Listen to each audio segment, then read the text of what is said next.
Hola, qué alegría estar de nuevo aquí con ustedes. Estamos hoy con un nuevo tema. Ya cambiamos de tema. Porque es un tema que verdaderamente he tratado en YouTube, ¿no? He hablado sobre esto. Tengo una serie en YouTube que se llama Mentiras que destruyen. Y dentro de esas mentiras algunas son creencias limitantes que te congelan y no te dejan madurar, crecer y salir del trauma, ¿no? Otras son principios establecidos que nos hicimos nuestros y nos regimos por esos principios, pero que son principios destructivos. Y una serie de mentiras establecidas que creemos que son verdades y que nos van a traer muchos beneficios, pero es mentira. Por eso hice esa serie que ustedes pueden tener en YouTube. Ahí en la descripción les voy a poner este preciso tema que vamos a tratar hoy.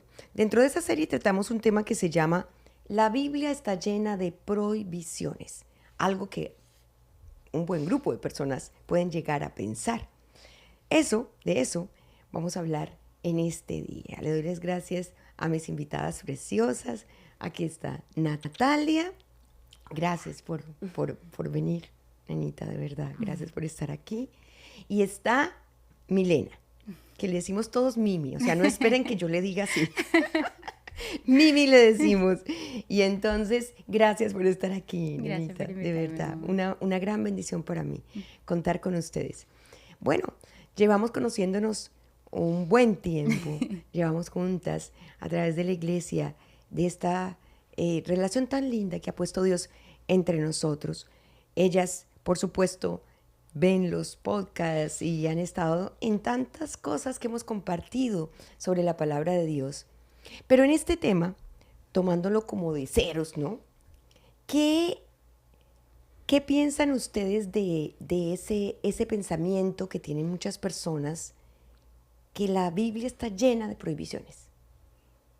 Natalia. Yo creo que pasa no solamente en personas no cristianas, sino que también nosotros cristianos, aún viviendo esta vida, caminando con Jesús, pensamos que, que debemos de ser de cierta forma porque la Biblia lo prohíbe por falta de conocimiento, ignorancia en la palabra.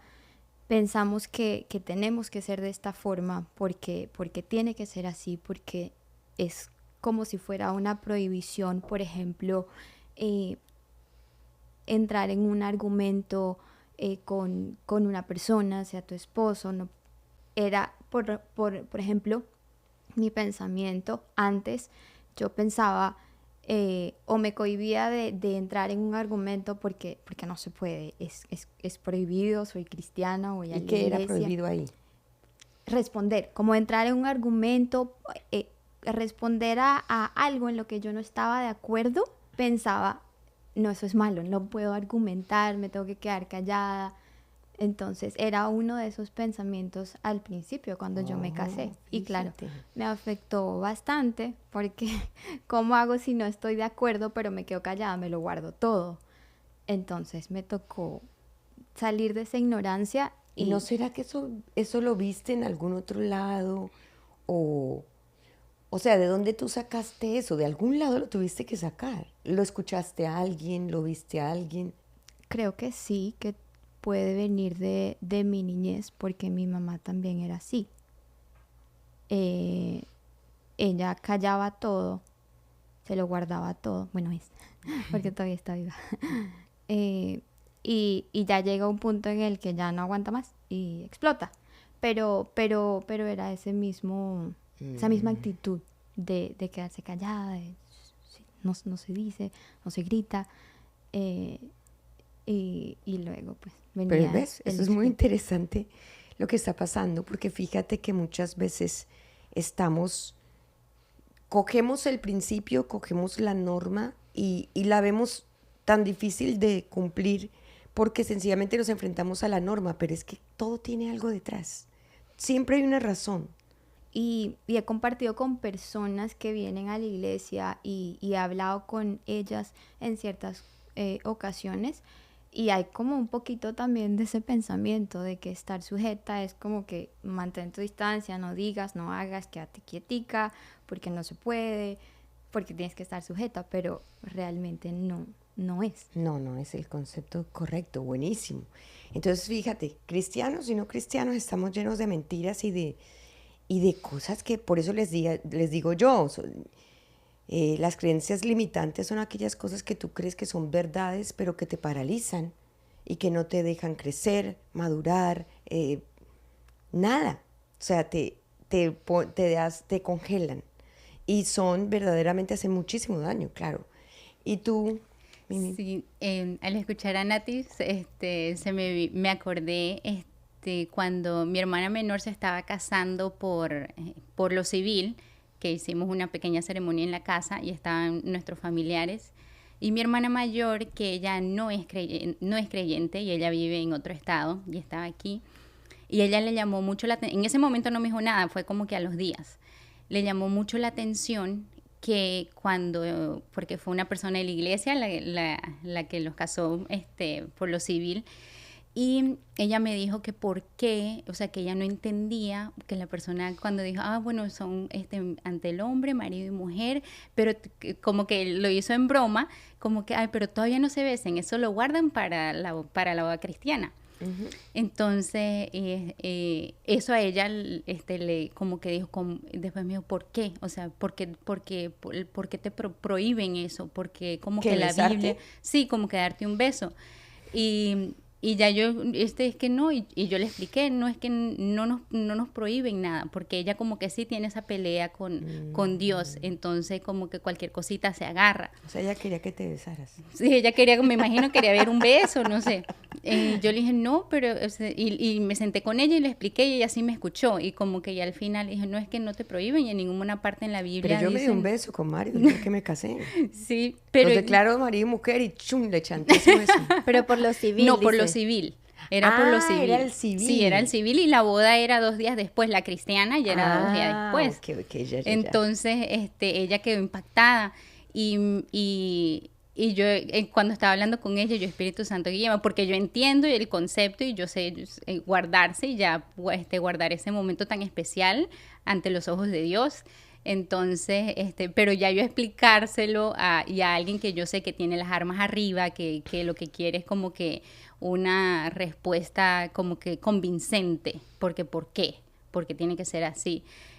Pero yo, gracias a Dios, creo, porque al final ella quedó como que, y como que bajita, y le pude explicar, pero ella sí me recalcó eso, como que no es que les prohíben muchas cosas, le prohíben demasiado. Y yo, pero es que nadie nos prohíbe nada. Porque en ningún momento, y en la Biblia no dice que uno no se puede besar, sino Exacto. que ellos han decidido guardar ese momento para cuando ellos estén delante del Señor. Y ella, ok, pero no entendía, pero sí hay como que también yo creo que nosotros mismos adoptamos eso de que, o pensamos que todo es prohibición. Claro, viene de la naturaleza pecaminosa. La naturaleza pecaminosa viene de Adán y Eva. ¿Cómo tomó Eva la cuestión de que Dios les dijo de todos los árboles pueden probar, pero del árbol del bien y del mal no? ¿Cómo lo tomó? Como mal. Como una prohibición. Como una prohibición. Como que porque si no lo hubiera tomado como una prohibición, Satanás no hubiera podido tentarla. Uh-huh. Y cuando hay una tentación es porque Dios ve, que Satanás ve que hay por dónde, ¿no? Porque Él nos conoce. Entonces, ella ya estaba predispuesta. Cuando Satanás llegó, ya ella no le había gustado esa partecita. O sea, de todo pueden tocar, todo pueden... Pero de no. Entonces ella dice, ¿por qué de ese no? Entonces, ahí empieza el problema. Porque entonces, con ese desacuerdo interno que ella tenía, pues vino Satanás y la convenció. Porque la convenció, pero ya estaba convencida. O sea, no tuvo que hacer mucho esfuerzo, porque ya había ahí una cuestión que no le gustó, que le dijeran que eso no. Por eso, cuando Satanás le habla, la convence, porque ya había fondo, ya había de dónde coger. Entonces, él la convence usando su propia concupiscencia. ¿Por qué? Porque él le dice es mentira. Lo único es que si tú pruebas del árbol del bien y del mal, vas a ser como Dios. Entonces, ya ella, oh, ¿no? Entonces, ya el problema es que es de principio, de fundamento y de base. Entonces, cuando nosotros ya tenemos todas esas cosas desde niños y tenemos esa rebelión metida en nuestra sangre, en nuestro cuerpo, nosotros tenemos que lidiar con esa rebelión todos los días, porque esto es todos los días. Y entonces es muy rico y muy fácil para nuestra carne, para nosotros, decir, es que todo es prohibido, y entonces llegas a la escuela. Es prohibido llegar tarde. Y si llegas tarde, hay una consecuencia. Y empiezan las normas desde que uno es pequeñito, te tienes que acostar ya. Y en nuestra carne está esa cosa que no nos gusta, ya está, viene con nosotros, es de paquete, de nuestra naturaleza caída. Pero una vez recibimos a Jesús como Señor y Salvador y somos cristianos, tenemos que ser conscientes de esa rebelión y tenemos que lidiar todos los días con ella y someter nuestra carne cada día y decirle, no, señora, quieta. Pero, por ejemplo, yo pienso cuál será la raíz de ese pensamiento que las personas tienen que no son cristianas. Porque, por ejemplo, yo, antes de llegar a la iglesia, y hoy en día también lo escucho en personas, sobre todo como yo soy líder de grupo de niñas, bueno, yo le digo niñas, pero son mujeres de 26, 27 años. Escucho mucho eso, escucho que los familiares que no son cristianos tienen un concepto, exactamente lo que estamos hablando de la iglesia. Para que vas a ir a la iglesia ya te van a prohibir, te van a controlar, te van a cohibir. Y yo me acuerdo también de mi experiencia, que es parte de mi testimonio, mi proceso, porque hubo un tiempo en el que yo estaba viniendo a la iglesia recién llegada, que a mí me costó aceptar los principios, aplicarlos a mi vida y vivirlos, que son principios que son de obediencia. Tal vez yo estaba pensando con lo que decía Nati, habrá ciertos cristianos que de pronto llevan esos mandatos de la Biblia al extremo y por eso asustan a las personas que no son cristianas. ¿Será eso?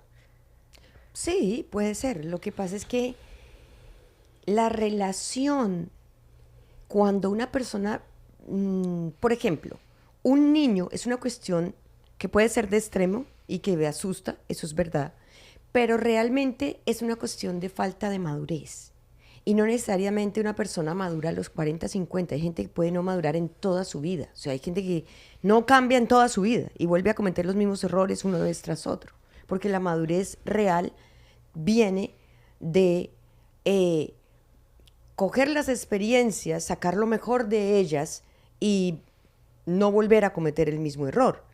Pero la real y profunda para mí viene de Dios, ¿no? Que es una madurez total, ¿no? Que coge el alma, la mente, el cuerpo, todo el ser.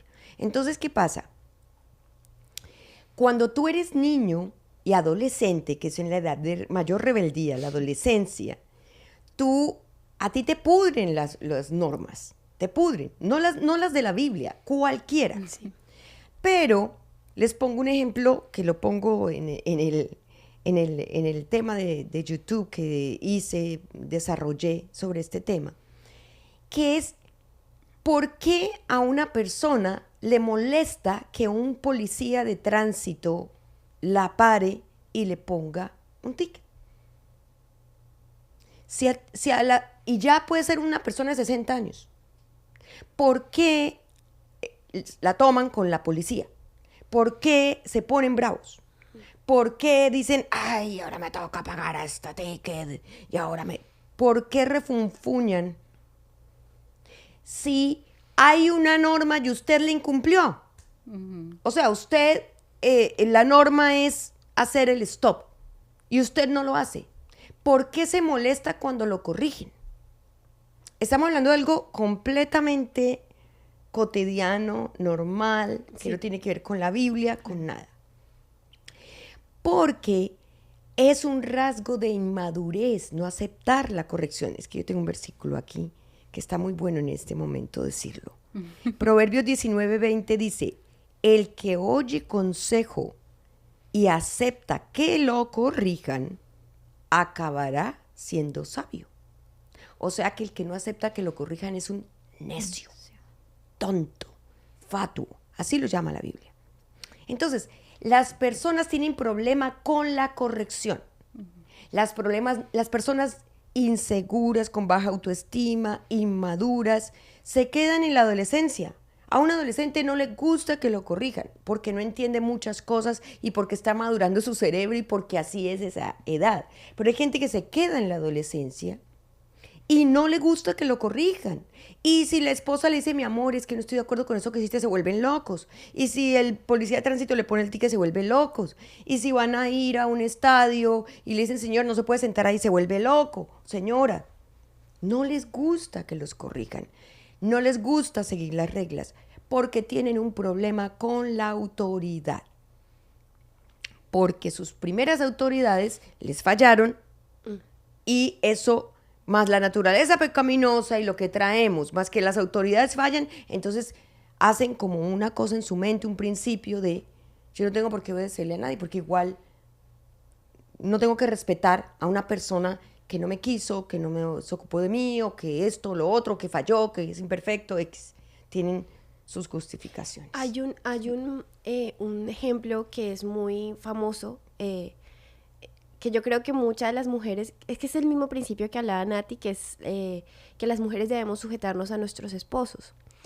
Para una persona que no es cristiana, o tal vez un cristiano que está empezando en su vida caminando con el Señor, ese yo creo que es un principio de esos que da miedo y da de todo a aceptarlo. ¿Por qué? Porque tienes que sujetarte a un hombre.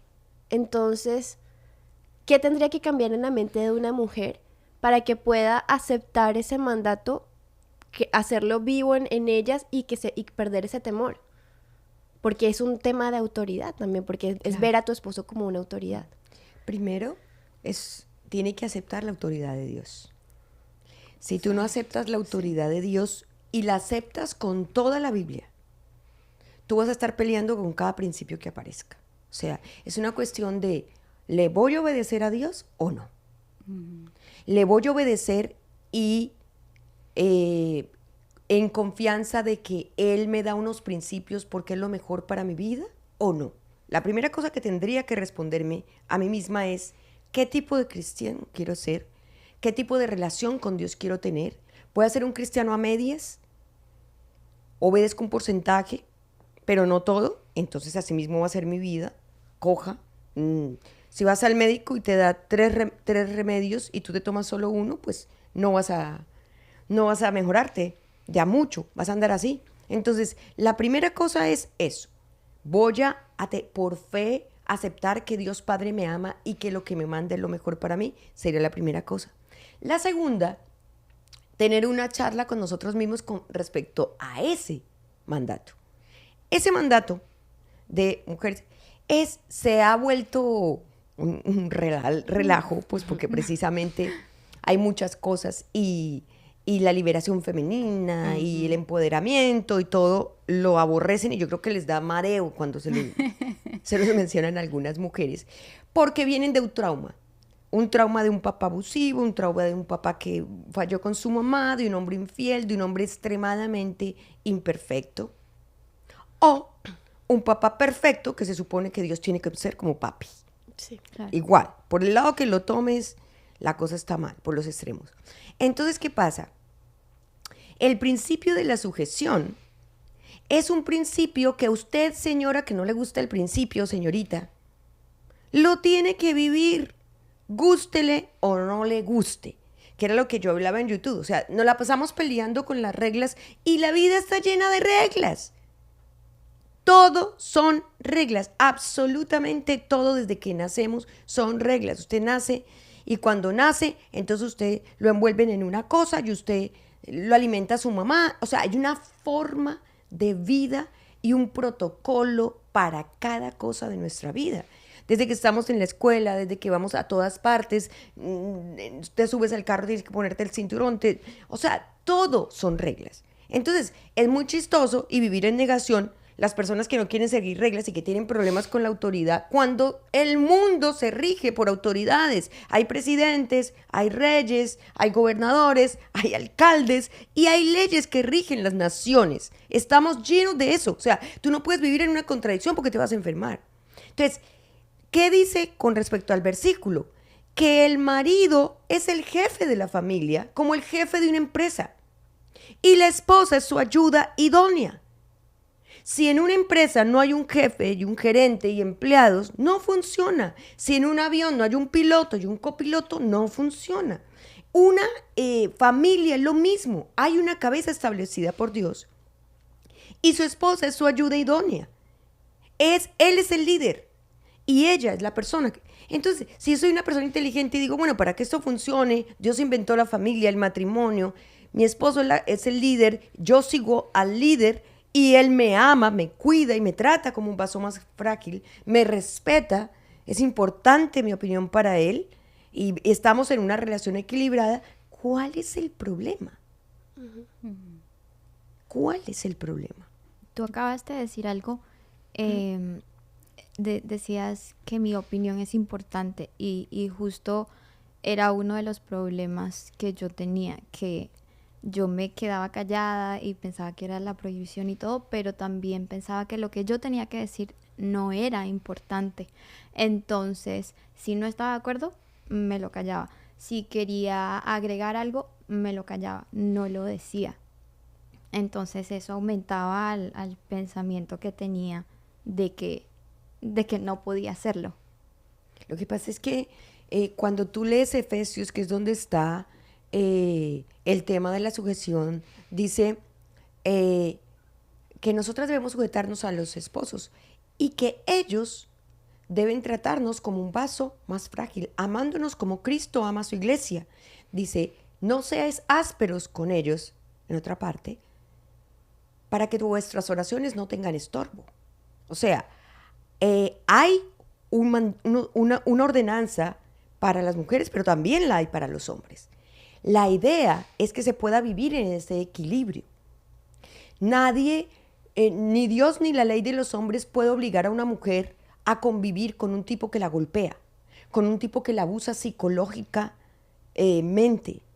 No hay una ley de los hombres ni de Dios que te diga que tú tienes que permanecer al lado de un hombre que te está pegando físicamente, que te está abusando físicamente, que está maltratando a tus hijos.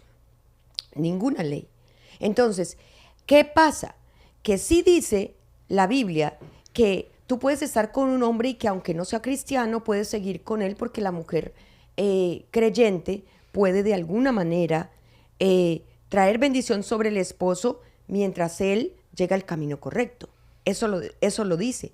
Pero en el punto, tú puedes estar acompañando a una persona con su cambio, porque puede que al principio él no sea la mata de la suavidad, como me pasó a mí. Yo me casé, mi esposo tenía un problema terrible de ira, y por supuesto fallaba en eso. Era áspero, me decía cosas desagradables, había abuso.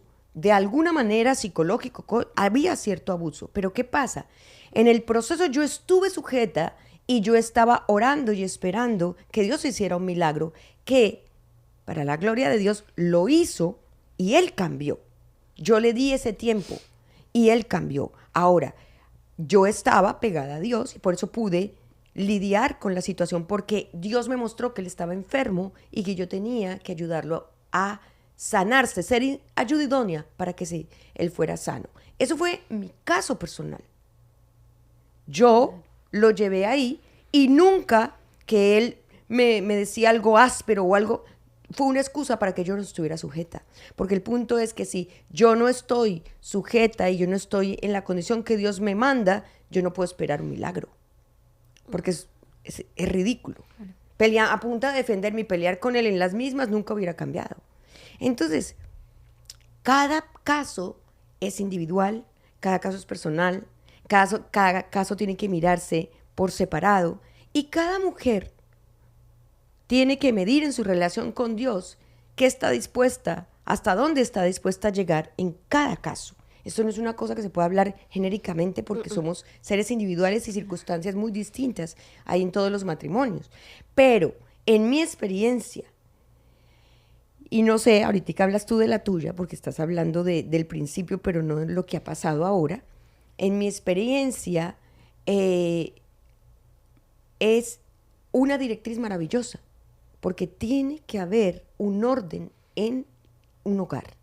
No pueden mandar dos personas, no pueden pelear por el mando de dos personas porque eso estabiliza a los hijos. No puede mandar más la mujer porque eso tampoco estabiliza a los hijos. La mujer no tiene lo dado por Dios para ser líder de una familia, a no ser que esté solita, le toque estar solita y Dios ahí le da la sabiduría y la fuerza. Pero en el temperamento de nosotras tenemos un temperamento distinto al hombre.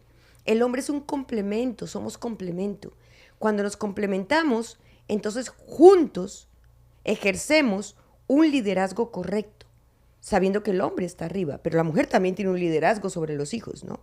Pero entonces estamos complementados y somos en esa unión perfectos para llevar a cabo a nuestros hijos para que sean temerosos de Dios, etc. Entonces, en tu caso, así empezó la historia. Bueno, ¿qué ha pasado a partir de?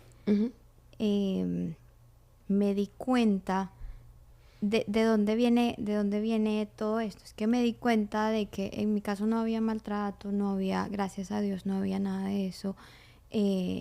Pero yo me daba cuenta de que cositas chiquitas, desacuerdos chiquitos, nada grave, nada importante, todo me lo guardaba y no me tomaba el tiempo de hablarlo. Entonces, ya cuando el Señor me muestra y caigo en cuenta de todo esto, he podido con mucho respeto, buscando el tiempo, buscando la ocasión, hablar con él, darle mi punto de vista. No es que siempre estoy en desacuerdo con él, pero hablando como en específico de esos momentos y él mismo me ha agradecido. Él me dice que se siente apoyado, que yo dándole mi apoyo o hablándole se siente diferente, se siente, o sea, como esa ayuda. ¿Él te pide tu opinión o no? Él me la pide ahora, entonces siente esa ayuda idónea de la que el versículo habla. Entonces, ahí es donde siento que realmente se cumple, porque yo puedo ser la ayuda idónea, él sigue siendo la cabeza de la casa y yo me puedo sujetar confiando en que estoy haciendo lo que tengo que hacer, callar cuando tengo que callar, hablar cuando tengo que hablar. Pero por sabiduría, callar cuando tienes que callar por sabiduría, no porque te calles. Exacto, sí señora, Claro. por sabiduría, Claro. porque no es el momento, no edifica, siempre buscando, claro, la guía del Espíritu Santo, pero sí se ve la diferencia en él, y yo me siento diferente también. Siempre hay una razón por la cual nosotros vamos a los extremos, siempre, Sí. ¿no? Y esas razones son nuestras, son únicas, ¿no? Entonces cualquiera que, imagínate, tú recién casada, como decía Valerie, que la gente dice, ay, pero ustedes les prohíben todo. Si yo soy familiar tuyo, ¿no? Y yo voy a tu casa, y yo veo que tu esposo habla y tú... Yo digo, ¿qué es esta chifladura? Claro. Claro, entonces le estamos culpando a la norma, y lo que me hace callar no es la norma, es un trauma, porque en ninguna parte de la Biblia dice que las mujeres no pueden hablar, no pueden opinar, no pueden decir, no, solamente habla de respeto. Respetad a vuestros maridos, respetan. Y el respeto no es ser mudo ni callar, el respeto es hablar correctamente, es emplear el tono correcto, no solo con nuestro marido, con todo el mundo. ¿O cómo le vas a hablar tú al jefe? Hay que respetar, porque es tu jefe. Entonces, ese respeto del que habla es una cosa, pero callar es otra. Entonces, es un ejemplo muy bueno lo que lo que estamos lidiando acá, porque fíjense que hay cosas que vienen más Ay, por ejemplo, esa parte de la Biblia que me tengo que sujetar, eso sí está muy difícil para mí, porque es que yo soy así. ¿Por qué eres así? Claro. Porque tuviste un papá así o así que hacía sufrir a tu mamá, o porque tuviste una mamá que también gobernaba la casa y tú quieres ser igual a ella. O sea, pero todo tiene una raíz, en realidad, del por qué nos cuesta trabajo obedecer un principio. Pero ya, para terminar, porque se nos acaba el tiempo, lo más importante en la relación con los principios que hay en la palabra de Dios, que es cuando llega esa edad de madurez, es cuando tú, al verdaderamente vivirlos y analizarlos, te das cuenta que todos son para bendición. Sí. Y que los hacemos no porque Dios está como un rejo allá diciéndote, y el que no haga y verá, que venga y verá que el castigo que va a tener. No.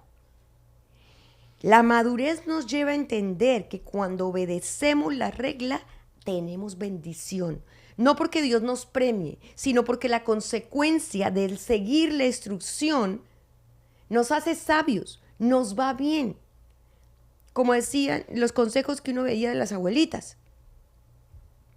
No, hay un dicho que dice, no te metas en lo que no te importa.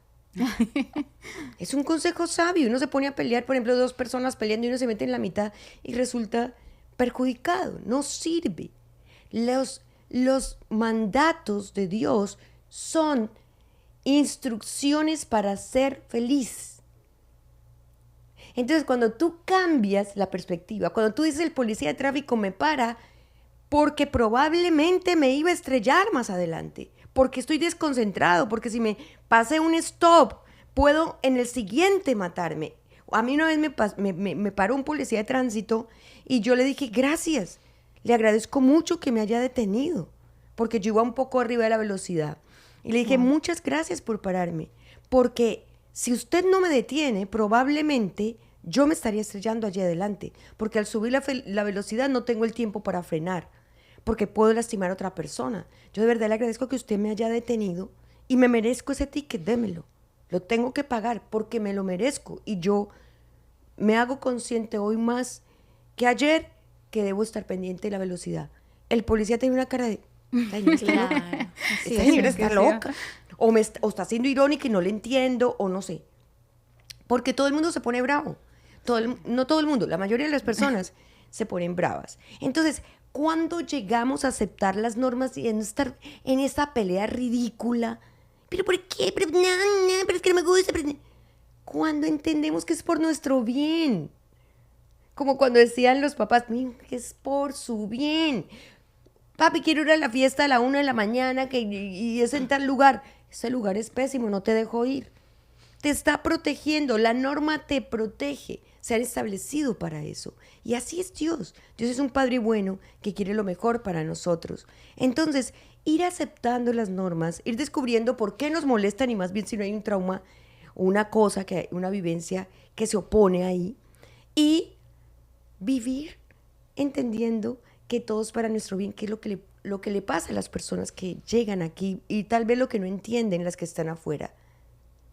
Yo veo la norma, me gusta, sí, la quiero implementar en mi vida y eso me hace feliz.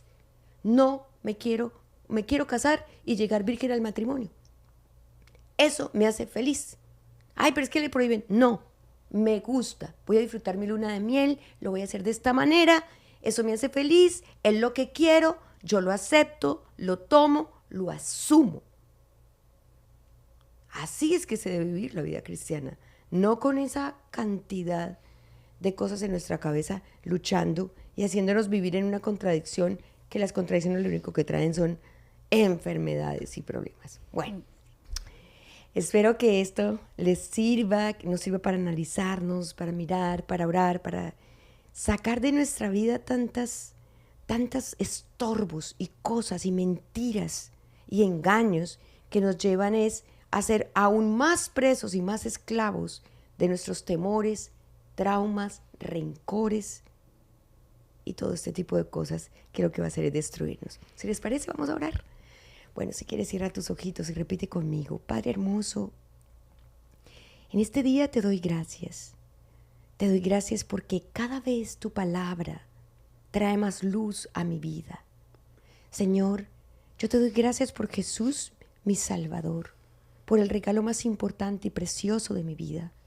Y te doy gracias por tu palabra, por cada una de esas normas y mandatos que tú hiciste como una herencia para mí, para que yo pueda vivir de una manera feliz en esta tierra, sabiendo que por momentos habrá aflicción, pero sabiendo que la mayoría del tiempo, Señor, me sentiré protegido, guardado, bendecido y respaldado por cada una de esas promesas preciosas que hay en la Biblia. Muéstrame mis traumas, mis peleas internas, todas las cosas que he vivido que me alejan de ti y de la obediencia a tu palabra, para yo poder ser libre y obedecerte y tomar tus mandatos más como el bien que necesito en mi vida y como una muestra de otra parte de tu amor. Glorifícate en mi vida y hazme aceptar cada día más estar en sujeción a tu palabra y a las leyes de los hombres para poder, Señor, vivir bajo tu protección y bendición. Te lo pido en el nombre de Jesús. Amén. Amén. Amén. Bueno, con la bendición de Dios nos vemos la próxima semana. Recuerden que en la descripción está el tema de YouTube en el que hablé sobre esto. ¿Ok? Nos vemos. Chao.